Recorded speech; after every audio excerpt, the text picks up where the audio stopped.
question is this next? This is the giant crash of 1929. And every time I listen to those guys on CNBC, I call it bubble vision. They keep talking about the giant crash of 1929. I tell you what, it doesn't even compare to this one coming. So that's why I write and I speak, and I'm very concerned about our futures, our well-being, and the state of the economy. I have no faith in the US dollar holding its value where our debt is going up. We're printing money to pay our bills. That's like using a credit card to pay your mortgage. It doesn't make any sense at all. Not long ago, I wrote that the best time to prepare for a crash is before a crash. The biggest crash in world history is coming. That got a lot of news. That's the big news. The good news is the best time to get rich is during a crash. The bad news is the crash will be a long one, which is for me good news too. There's something about being old that is good. What I have is I've actually lived through history. The S&P 500 is really the S&P 7, and it's being held up by Treasury Secretary Yellen and Powell. So there's no correlation between the economy and what Yellen and Powell are doing. I said one more thing is that I'm a little strange in that I like crashes. So this next crash is going to be really, really good, but it'll bring down gold, silver, Bitcoin, stocks. But the good news is a crash is a good time to get rich. The big debate is there inflation or deflation? And if you look historically, what's happened today is the nominal debt to GDP is a correlation of M2, the volume of money, times the velocity of money. And the reason Yellen and Powell are scrambling is because they've expanded M2, so everybody thinks there's going to be inflation. But velocity of money, which is what Jim Records and I always talk about, the velocity of money is plummeting. People are not spending. So they pump all this money in, prices go up. Meanwhile, the Asians are catching up now. The ports are finally open. So it is transitory inflation. But the problem is we're stacked with this massive debt, and all it's done is bump up the stock market and real estate market. The money has not gone into the economy. That's the sad part. So the rich get richer, but the poor and middle class are getting poorer. It is tragic what's happening today. I don't know what it'll exactly be, but you can't keep printing fake money. That's M2. And the velocity of money keeps dropping, but the debt keeps going up. So you and I don't have to go to Harvard to understand that's not good. This is going to be the biggest crash in world history. We have never had this much debt pumped up. Debt is the biggest problem of all, but that's called M2, money supply. And the debt to GDP ratio is out of sight. So when it comes down, which it brings everything down with it, and I want to give people the big picture. The reason I don't care for Yellen or Powell, because they're both Marxist. And when I say that, I get nailed. I will read you a quote from Lenin. Okay, this is Vladimir. He says, the establishment of a central bank, this is a direct quote, is 90% of a communizing of a nation. That's Yellen and Powell.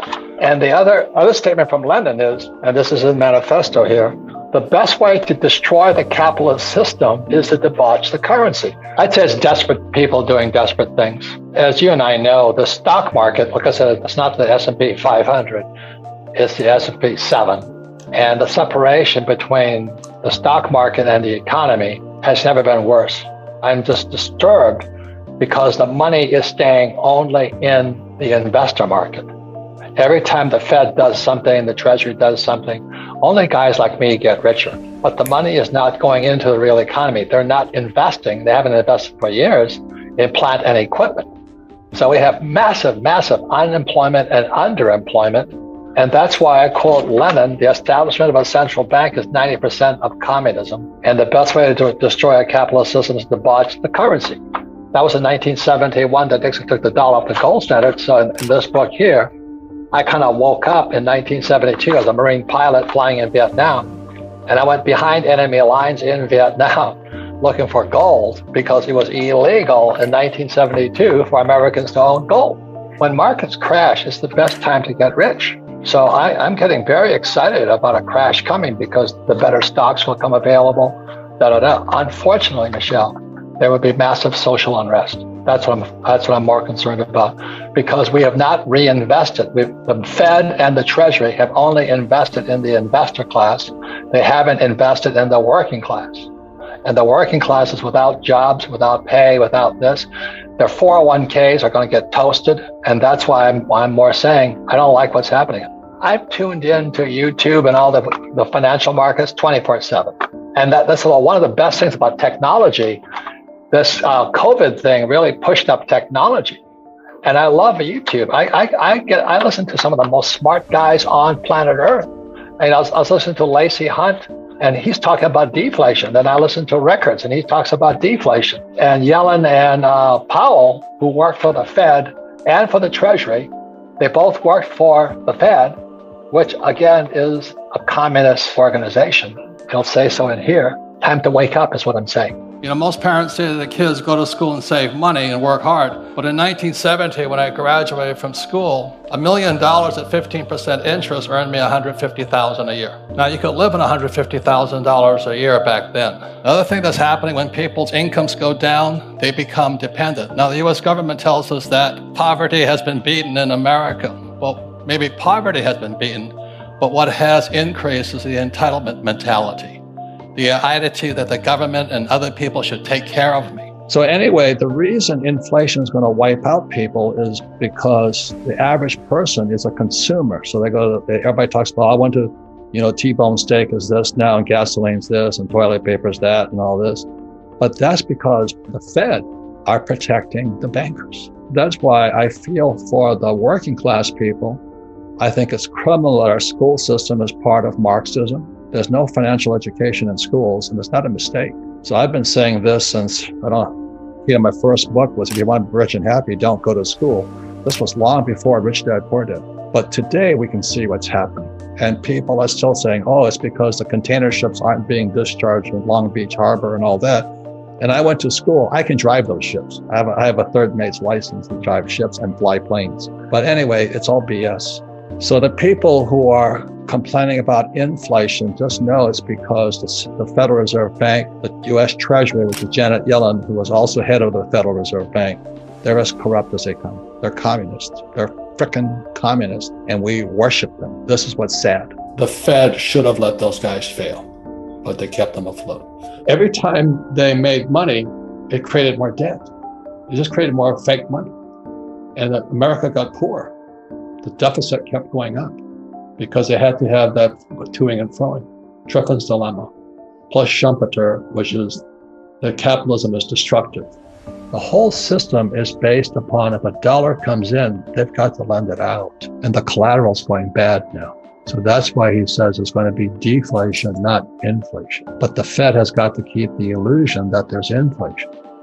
There's a lot of people who may or may not know they're in big financial trouble. And my concern is today, there's a lot of people, maybe they're not rich, but they're going to go broke. But let me give you my background on this whole thing about why we're in this crisis. 1974, I was just getting out of the Marine Corps. I was stationed in Hawaii at Kaneohe Bay Marine Corps Air Station, and I was looking for a job. So I went and I got a job with the Xerox Corporation, not because I love Xerox machines, but I had to learn how to sell. And that was the main reason. So I interviewed with two companies, IBM and Xerox. I took Xerox. At the same time, there was this new thing called ERISA, which I really wasn't paying much attention to, but because I was interviewing with people, I kept hearing things called ERISA. And ERISA stands for Employee Retirement Income Security Act.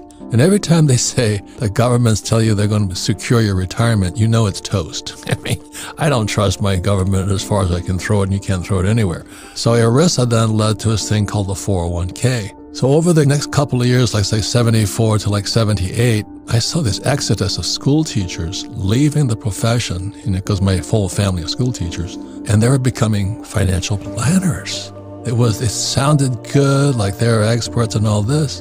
And all I was saying to my sick and not so politically correct dark side, this is the poor leading the foolish. And I said, we're going to have a disaster coming. So you have these guys who know nothing about money, school teachers, or all these other people who are just quitting their jobs to have a profession called financial planner. And then they were advising people who knew nothing about money about their financial future. I said, man, there's going to be a train wreck in the future. Well, this is the show. The SOS is here. So if you are an old guy like me, a baby boomer who's had a 401k or an IRA, what I call defined contribution, DC pension plans, this is your show. And if you're a young person with a 401k, I'll take laps around the rosary beads for you tonight because you're an idiot.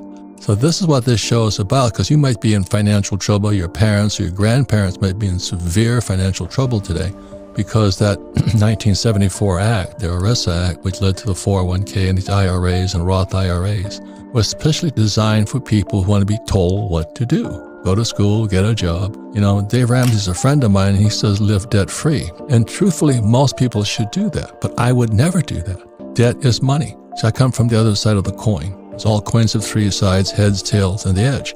So on the other side of the coin is Dave Ramsey saying live debt-free, and most people should because they don't know how to handle debt. On the other side of the coin is I went to school to learn how to handle debt, how to raise capital using other people's money. And when you've lost somebody's money, it's pretty frightening. And so that's why I don't do this stuff, because that's the problem.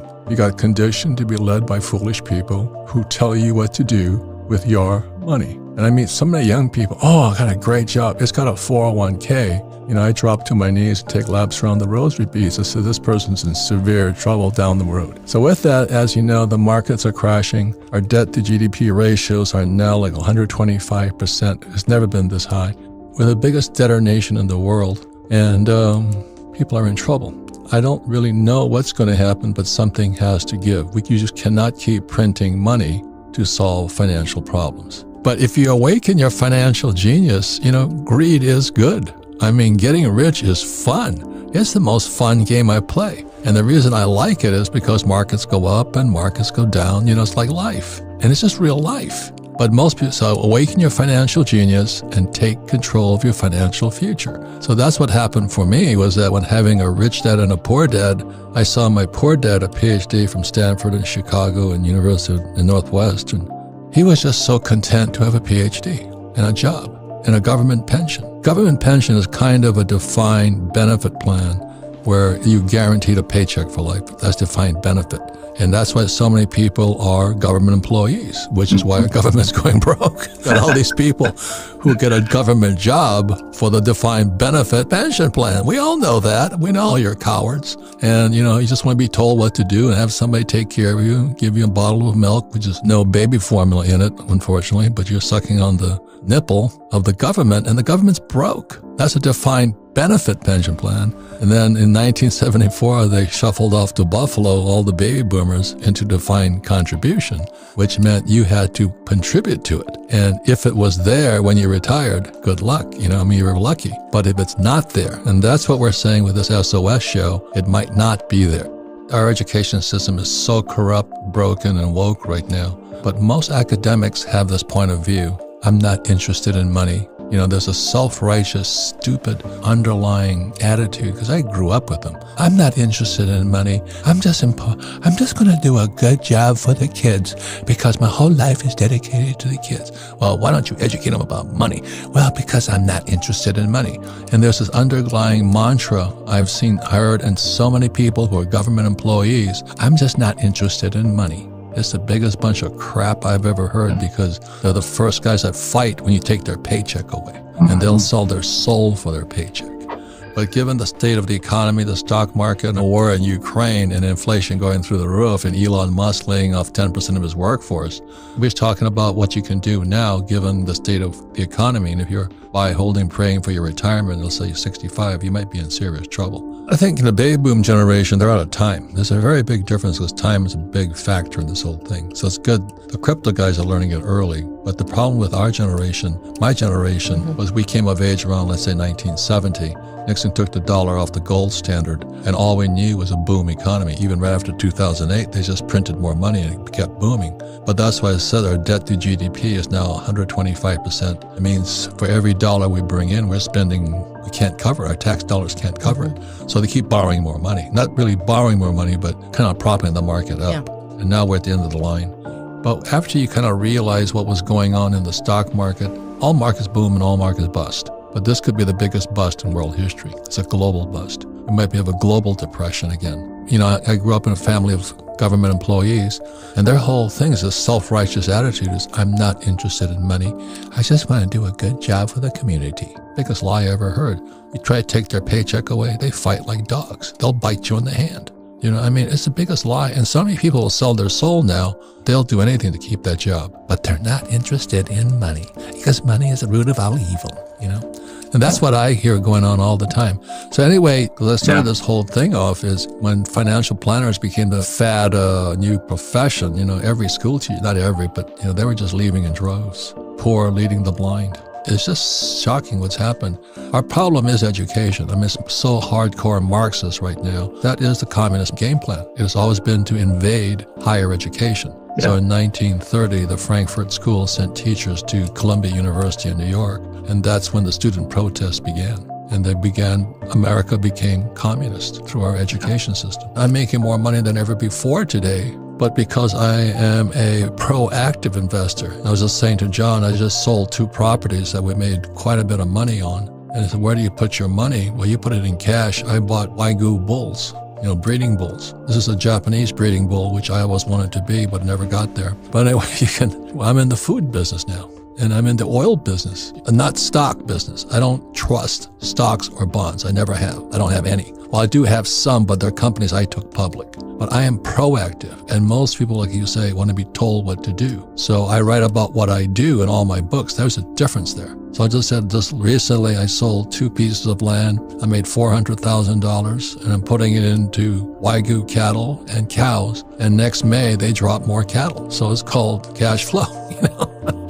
It's not that hard to do, but you have to kind of know what you're doing. So my whole strategy, being a Marine and a C student and never been bright in school, I always ask people who are doing what I wanted to do.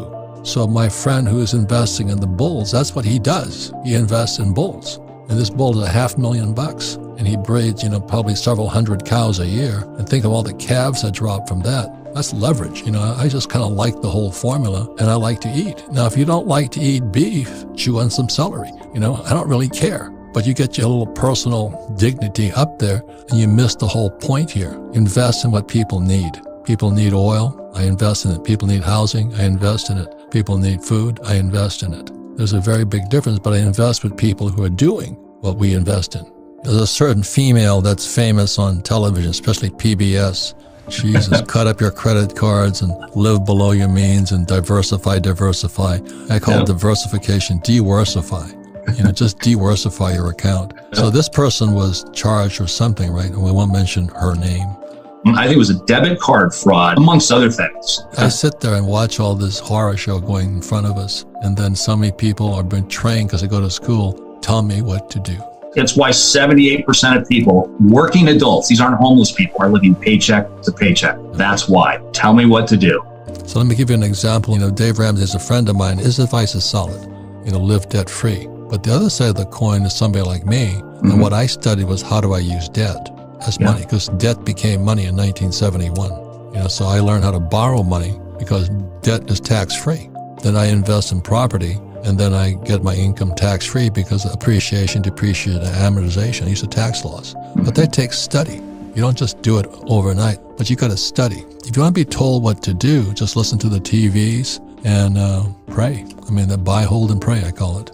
During a crash is when you make most of your money. When Kim and I started off, I don't know how many years ago now, it was miserable. Tenant problems, breakdowns, this, that, painting, costs go above your rents, and you learn management so quickly. I have a friend who was not successful at all, but was really up and coming. And he had a thing. He would only fly first class. I'm not saying do this because for somebody it won't work, but he needed that mentally. Right. He wanted to fly first class because mentally he wanted to think he was the best and that's it. And even though he didn't have much money at the time, this is years ago, he would always fly. I used to criticize him. But it put him in a good state of mind, and he became a very, very successful guy. Very, very successful. So, look, it's complicated, but whatever it takes to train that.